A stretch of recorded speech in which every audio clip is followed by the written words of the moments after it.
अस्सलाम वालेकुम, आप देख रहे हैं होराइजन न्यूज HD। खबर शामिल करते हैं बहावलपुर से।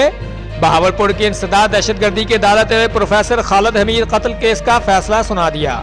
बहावलपुर के 133 साल पुराने गवर्नमेंट सादिक एजेंटन कॉलेज में शोबा अंग्रेजी के एसोसिएट प्रोफेसर को 20 मार्च 2019 में कॉलेज के अंदर एक तालिब इल्म खतीब हुसैन ने छुरियों के वार करके कत्ल कर दिया था।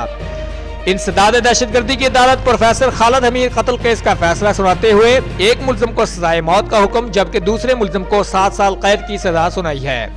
सजाए मौत के मुजरिम खतीब हुसैन ने 2019 में प्रोफेसर को स्टाफ रूम में कत्ल किया था।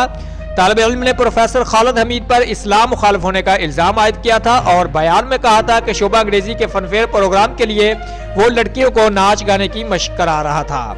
मुल्जिम का कहना था कि इस मामले पर इसकी प्रोफेसर से बहस हुई और इख्तलाफ के बाद उसने तैश में आकर छुरी के 72 पे वार प्रोफेसर को कत्ल कर दिया। फाजिल स्पेशल जज इंसदाद दहशतगर्दी अदालत बहावलपुर मां नासिर हुसैन ने बहावलपुर के मशहूर मुकदमा कत्ल का फैसला सुना दिया।